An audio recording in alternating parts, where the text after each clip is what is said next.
திருச்சியில் காவிரி ஆற்றின் கரையில் அடுத்தடுத்து 2 ராக்கெட் லான்ச்சர்கள் கைப்பற்றப்பட்ட சம்பவம் பரபரப்பை ஏற்படுத்தியுள்ளது.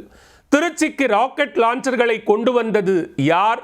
சதி திட்டங்களில் ஈடுபட திட்டமா? திருச்சி ஜீயபுரம் அருகே உள்ள வடதீர்த்தநாதர் கோயில் எதிர்புறம் உள்ள காவிரி ஆற்றில் கடந்த அக்டோபர் மாதம் குளிக்கச் சென்றவர்கள் படித்துறை அருகில் உள்ள கற்களுக்கிடையில் ராக்கெட் போன்ற ஒரு பொருளினை கண்டனர். அதிர்ந்து போன அவர்கள் ஜீயபுரம் போலீசாருக்கு தகவல் கொடுத்தனர். சம்பவ இடத்திற்கு விரைந்த போலீசார் காவிரி ஆற்றிலிருந்து ராக்கெட் லான்ச்சரை கைப்பற்றினர். இதுகுறித்து அந்தநல்லூர் கிராம நிர்வாக அதிகாரி விக்னேஷ் கொடுத்த புகாரின் பேரில் ஜீயபுரம் போலீசார் வழக்கு பதிவு செய்தனர்.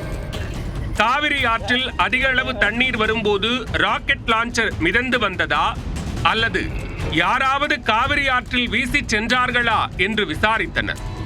இதனிடையே பலத்த பாதுகாப்புடன் வைக்கப்பட்டிருந்த ராக்கெட் லான்ச்சர் பாதுகாப்பாக அழிக்க முடிவெடுக்கப்பட்டது. அதன்படி தீபாவளி பண்டிகை அன்று முக்கொம்பு நடுக்கரை பகுதியில் உள்ள கொள்ளிடம் ஆற்றில் சுமார் 4 அடி பள்ளம் பறித்த வெடிகுண்டு கண்டறியும் மற்றும் செயலிழக்கச் செய்யும் நிபுணர்கள் ராக்கெட் லான்ச்சரை அதில் வைத்து வெடிக்கச் செய்து பாதுகாப்பாக அழித்தனர். மொத்தம் 3 கிலோ 800 கிராம் எடையும் 60 சென்டிமீட்டர் நீளமும் கொண்ட ராக்கெட் லான்ச்சர் 2ஆம் உலகப் போரில் பயன்படுத்தப்பட்டிருக்கலாம் என்று போலீஸ் தரப்பில் கூறப்பட்டது.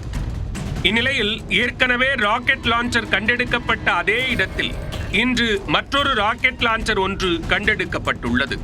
துருப்பிடித்த நிலையில் காணப்படும் இந்த ராக்கெட் லான்ச்சர் எப்போது வேண்டுமானாலும் வெடிக்கலாம் என்பதால் ஒரு ரகசிய இடத்தில் ஆழமாக குழி தோண்டி அதில் புதைத்து வைக்கப்பட்டுள்ளது.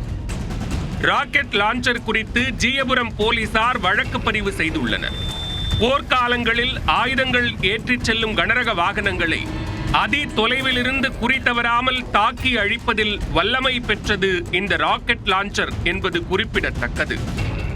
எனவே இந்த ராக்கெட் லான்ச்சர் ஆற்றின் போக்கில் அடித்து வரப்பட்டதா அல்லது யாரேனும் சதிச்செயல்களில் ஈடுபட இப்பகுதியில் வீசிவிட்டு சென்றார்களா என்பது குறித்து ஜீயபுரம் போலீசார் விசாரணை நடத்தி வருகின்றனர்.